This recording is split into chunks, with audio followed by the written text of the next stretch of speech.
Good morning, everybody. Happy Monday to you on this June 2nd, 2025. I'm Dave Neal, and I've got all of your stories for your rush hour ride to work. And happy June indeed. We're going to discuss my last day here in Vegas. I haven't lost any money, at least not gambling, although I have been gambling with a Four Seasons buffet. Very pricey. I'll get into that. And then some Taylor Swift news as she repurchases her masters. A lot of people are happy for her, and a lot of people are upset. Why? Well, we'll get into that. And then JoJo Siwa introduces a new possible love interest, and then more on the Blake Lively versus Justin Baldoni case as a journalist slash content creator slash YouTuber has been threatened with a lawsuit. A cease and desist has been sent to Without a Crystal Ball. I'm going to get into what she has to say about that regarding her reporting and why this might be good news for Baldoni's squad. So after that, we'll discuss Greta Thunberg as she is trying to find a humanitarian passageway for the innocent people in Gaza that are not receiving enough aid. She is attempting to sail a ship into a port in Gaza. I'll give that update. And then sadly, some news regarding this weekend's terror attack that happened in Boulder, Colorado. Lots to get into. All these stories and more coming up right now on The Rush.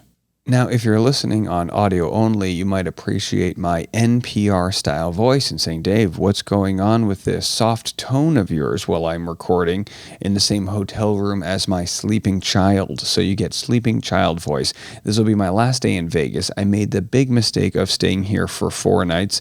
You should never do Vegas for more than 3 nights. Once you get into 4-night territory, it's just too much on the body. My lips are chapped. I have burnt shoulders. I'm broke. It's a whole issue. No, I mean, there's only one restaurant in our area that has outdoor seating. We're trying to eat outdoors for the baby, and of course, that restaurant has $57 brunch. Are you kidding me? For one person? Listen, the donuts are good, but they ain't that good. So I'll be happy to get home, but today will be my last day covering from the mobile setup here in Vegas.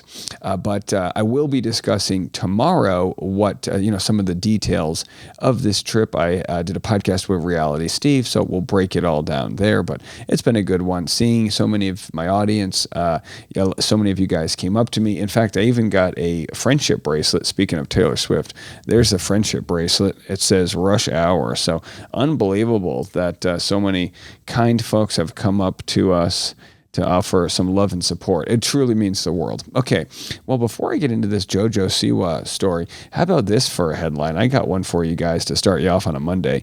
Travel influencer claims her ex's fart gave her a sinus infection that lasted 7 years. Oh, the old 7-year sinus infection from flatulence, right? This is one of those headlines where you don't really need the rest of the story. You're like, you know what? I kind of got everything I needed. But as it turns out, I will tell you, after having a bunch of illnesses, she found out she had E. coli in her sinus, and she thinks the only way she could have gotten it is from when her boyfriend at the time bent down and accidentally let out a fart. So either way, the ladies, they're always blaming things on their man, but, it must have been his gas that caused it. So just, send him the invoice for the health insurance and go on your separate ways. All right, well, JoJo Siwa, I guess is with Chris Hughes. I don't know too much about the story, but it's making the waves. So they posted this photo, and I guess they're in the sheets together. I guess when you post it's kind of weird. He kind of looks like her dad in this photo. He's kissing her forehead, but he shared a photo of himself and JoJo lying underneath the covers. Her arms are wrapped around his chest, and she's resting her head on his broad shoulders. Now, she came out as lesbian. Hey, people can do whatever they want with their body, right? You love who you love, and if you change the gender in which you are attracted to, so be it. Not gonna, hey, the guy's got nice chest, right? He could probably flip a lot of people with that chest. You know what I mean? Okay, so let's move it on. We got Taylor Swift in the news. Taylor Swift buys back her master recordings. So a lot has come out over the weekend that I haven't covered yet. So this came out on Friday after I had already released my final episodes. All of the music I've ever made now belongs to me, said the star, announcing the news on her official website. I've been bursting into tears of joy ever since I found out this is really happening. The saga began in June of 2019 when music manager Scooter Braun bought Swift's former record label Big Machine, and with it, all of the songs from Taylor Swift, Fearless, Speak Now, Red, 1989, and Reputation. So anyhow, she kind of made it seem as though she never had a chance to buy the masters herself. It's kind of one of those, like, whose side do you believe? But there's been documentaries that support her claims. There's been documentaries that support his claims. But the fact that she rebought her masters after essentially elevating her career to historic levels by re-recording her masters is leaving some people upset. I don't care enough to do anything with this, but have a listen. This is DJ Hungry Human 1 venting about the scam known as Taylor's version. Have a listen. Surprised that there are not more people talking about the fact that Taylor Swift just scammed the shit out of you guys with all this masters business. Like, let's think through this. She was with Big Machine. She had the opportunity to buy her masters. She didn't like the deal that they were going to give her, so she passed on them.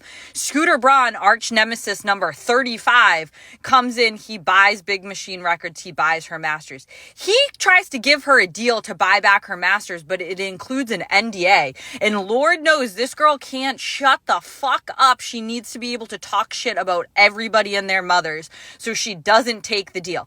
Let me just, as an aside, if you guys went on GoFundMe and you raised $2 million for me to shut the fuck up, I would. I love talking shit, but I love money more. So just keep that in mind. It was really, she just couldn't agree to not talk shit, so she passed on the masters again. Well, I mean, to be fair in Taylor's behalf, why would you want to sign an NDA to not to talk about something that's so personal to you? So either way, you can make the case that Taylor had every chance. She had multiple chances to buy the masters, and now that the masters have been devalued because she's re-released her own version, she then swooped in and buy them. I always say this: if you're a fan of somebody, Taylor Swift, me, whoever, do whatever the hell you want with your money. You get to choose. If you want to buy all of her albums, go buy her albums. If you don't want to support me, you don't have to go to my Patreon. But if you do, I'm not holding a gun to anybody's head. It's like, do what you want with your dollar, or do what you want with your vote and your follow and how you consume your content. So is it a scam? No, but if people don't like it, they don't have to support it. All right. This is a crazy story. This is Cheryl Burke. I know. She is my first crush from the Dancing with the Stars universe, and she sets the record straight on her physical transformation, denying plastic surgery. Have a listen to this. Have you used a weight loss medication? No. Have you undergone any type of plastic surgery? No. Have you been facing any sort of health issues? Absolutely not. What has it been like for you dealing with fans speculating on your appearance? Well, unfortunately, it's nothing new, but I have done so much work on myself from the inside out, and I wish the conversation would be more towards that instead of she is on Ozempic, she got a whole facelift, and everything about her has changed. Stop gaslight. What is for me so sad is that a lot of it is women. I see it on my social media, and not only does it come from women, but like they're making videos and tagging me. So I'm seeing all of this stuff. Everyone has the right to their own opinion, but for me, it's bigger than just me. What I'm learning now is that no matter what, all of it comes from within. This is insane. Okay, so yes, it all comes from within, but this is a different human. Cheryl Burke, look, I don't care. People can do it, like I said, whatever the hell they want with their body. She's denying plastic surgery. I would not in a million years think that this was Cheryl Burke. She's a different human. The way our brains and our eyeballs work, right? We see eyes and symmetry and nose, and we look at people, and when you throw one thing off, it's like you can tell someone's the same person, but something different happens. This reminds me of like Renee Zellweger when she literally became a new person, and one day you're like, oh my gosh, who is that? This is the danger of facelifts, if you want to be completely honest, is that sure, she looks beautiful by all means, but the same thing to be said with Kris Jenner. Like, sure, she looks beautiful, but every time she sees someone that she knows, that person's going to go, huh? They're going to do a double take. And it's like, do whatever the hell you want with your body. But every person you come into contact with is going to be having a conversation about your face when they're driving home. That's what you do, right? You go to a cocktail party, you and your wife just make this mental note, like, we know what we're going to talk about on the way home. And Cheryl Burke was absolutely beautiful. She was so gorgeous. And not just like years ago, like last year, this year. It's just, that's the danger of plastic surgery, even though she's denying it here. The danger is that you're messing with a good thing, you know? Anyhow, we still love her, but interesting. I'd love to know your thoughts. All right. Well, coming up next, we've got this Without a Crystal Ball story. What a wild one from over the weekend. A content creator, journalist, and YouTuber has been threatened with lawsuits by Stephanie Jones and the Blake Lively versus Justin Baldoni saga. We'll get to this next. Well, the title says it all. Stephanie Jones threatens to sue me. Again, this is from Without a Crystal Ball. We're going to do a deep dive into this. I mean, listen, Without a Crystal Ball, she represents the new age of journalism. She's on Instagram, she's on YouTube, but she's doing work that you do not see being done from mainstream media in a lot of cases. She helped expose, or did expose, the sham lawsuit that was used to acquire the text messages from Stephanie Jones and her former employee, Jennifer Abel. She says this: breaking news, Stephanie Jones threatens to sue me. Jones insists that Tom Brady is still her client. Stephanie Jones also denies she has retaliated against Jennifer Abel or even smeared Blake Lively. Wayfair Studios and Jennifer Abel have alleged in their lawsuit that Jones mismanaged the public relations of the film It Ends With Us. In their cross complaints against Stephanie Jones, Wayfair Studios alleges that Jones spoke to the Daily Mail and set off a chain of events that led to numerous articles being published about Blake Lively. Jones denies these claims and filed a motion to dismiss. So, Without a Crystal Ball here, goes and makes a video claiming that Tom Brady, a source says that Tom Brady is no longer represented by Stephanie Jones, which would make perfect sense. And as it turns out, I believe Tom Brady's own manager liked the post, right? And whether it's true or not, I mean, a journalist is allowed to report a story that ends up not being true. If you're, an audience member of that journalist, you can say, well, their batting average isn't always great, or, they got this one wrong, or whatever the case may be. But you can't sue somebody over getting a story wrong. That's insane, right? And again, a cease and desist really means nothing in the legal world. It's meant to scare somebody, but boy, is this going to backfire for Stephanie Jones. Stephanie Jones, as a PR person, their job is to stay in the shadows. You never want to be the story. So any A-lister would want to steer clear of Stephanie Jones, you could imagine, because why would you want to hire or work with someone who's got so much drama coming out, in this upcoming lawsuit that's going to last a very long time? So Without a Crystal Ball doubles down, and good for her. She shares Stephanie Jones' attorney's video where they went on Billy Bush show to kind of sort of skirt around the sham lawsuit, this sham subpoena. But here's what's interesting. She says, these are my opinions of an attorney that has placed herself in the middle of a public court case and made herself a public figure by representing Stephanie Jones. So Without a Crystal Ball says, look, I'm allowed to talk about her. She's going public. She's kind of an attorney, but representing Stephanie Jones as pretty much a publicist or a PR rep at the same time. And here's what she had to say, Without a Crystal Ball, regarding the cease and desist she received. Don't worry, friends. I forwarded the cease and desist to Brian Friedman and Mitchell Schuster's law firm. I think that it's important that they know that Stephanie is threatening journalists because this is exactly what Blake Lively accused Baldoni and Wayfair of doing to journalists with no evidence. She says, these are my opinions. I'm a member of the media. My business is a small business. I was shocked that none of Stephanie's attorneys verified that I have a registered business in the state of Minnesota. I'm not just a random sleuth on the internet. Freedom of the press and speech is a fundamental right of all U.S. citizens. And look, it absolutely is.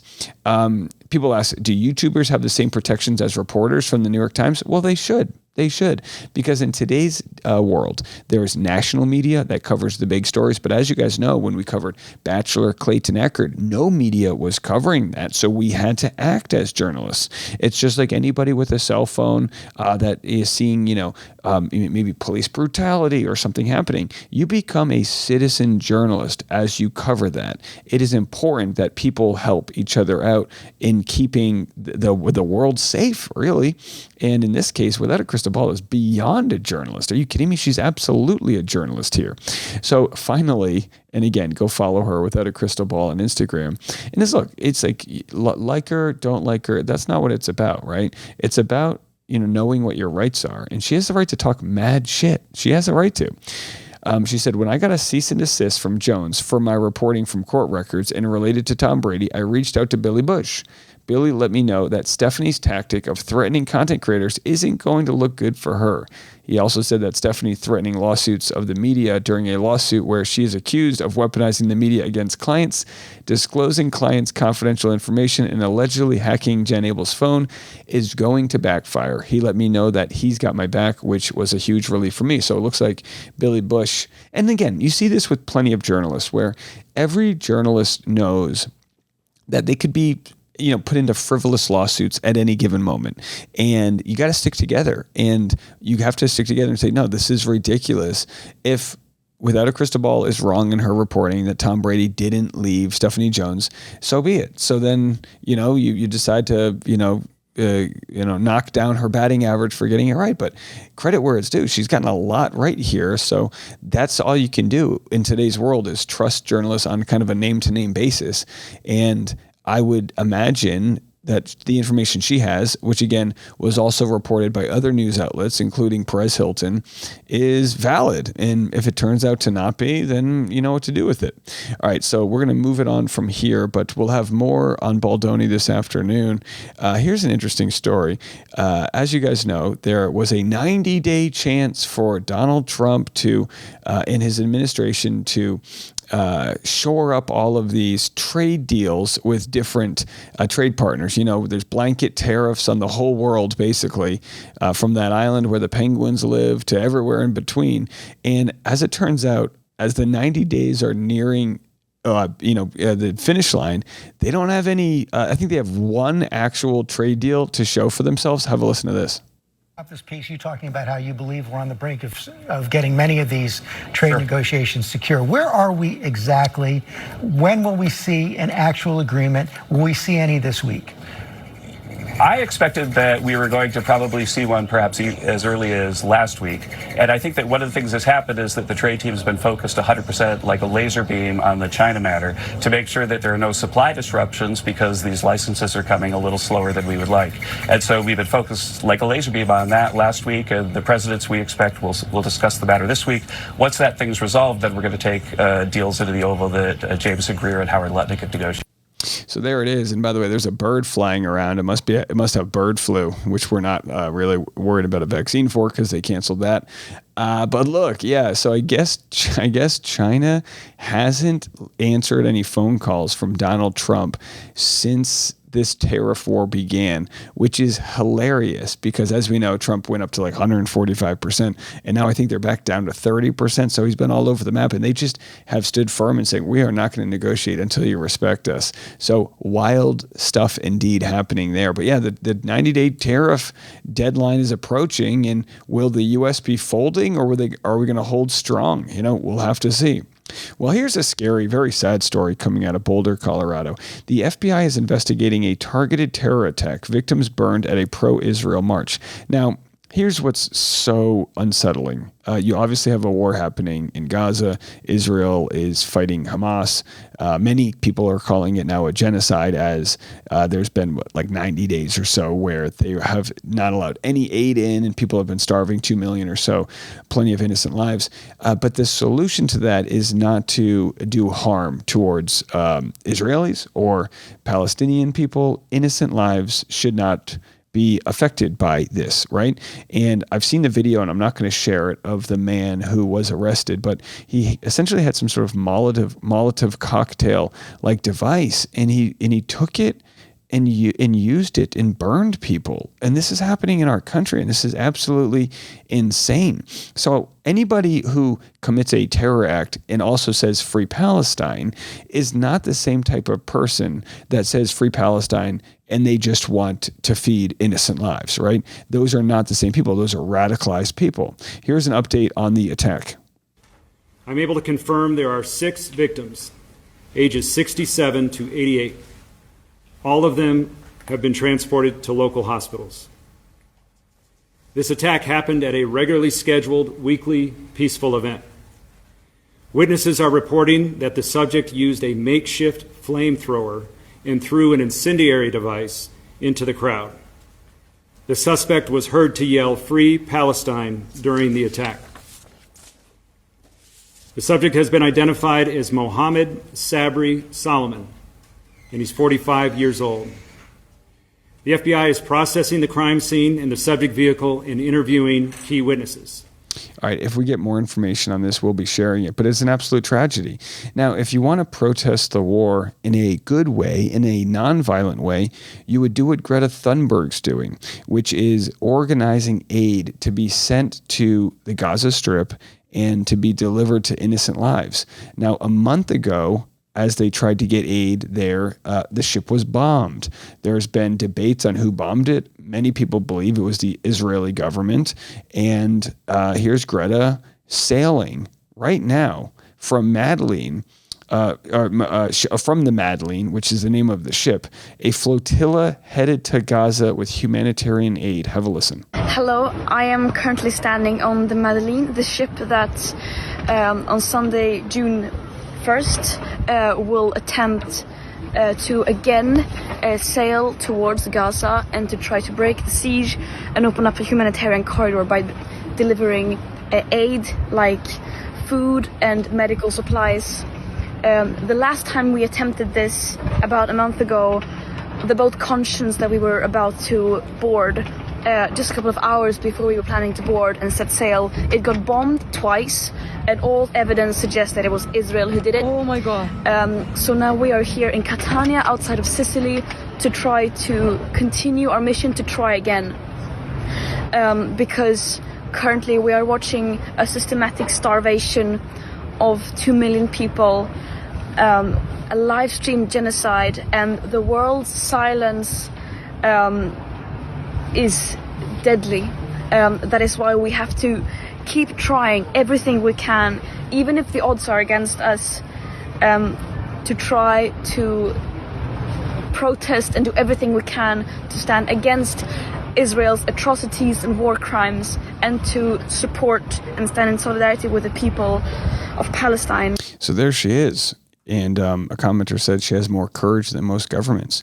Yeah, you've got folks like Miss Rachel that are begging leaders and people to speak out and just get these kids fed. And you might be saying, yeah, Dave, but they started giving aid through the southern border. You know, like several trucks made it through. They need like 10,000 of these trucks to go through. And they're only going through one aid station, and as is being reported by NBC News, dozens were feared dead and scores were wounded after the Israel Defense Forces opened fire on a group of people receiving food from a collection point in the Gaza Strip, according to hospital officials and witnesses on the ground. Now, whether or not this is true, this is NBC News reporting it. This is a big deal. And, you know, we always get criticized from people saying, oh, you're sharing quack news sources and, it's propaganda. You're on the wrong side. I don't believe that to be the case. I believe there's 2 million people, plenty of them innocent, of course, that are being starved in an attempt to really migrate the Palestinians from northern Gaza south. And as they do that, they are, the Israeli government taking control of this land, and it's an ethnic cleansing. That's what they have set out to do.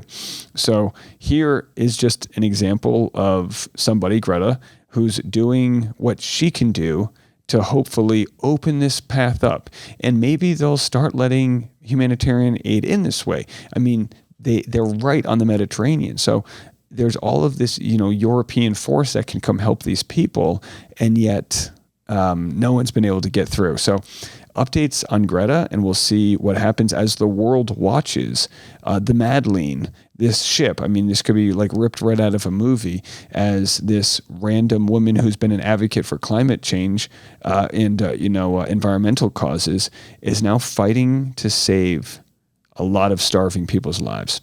Wow.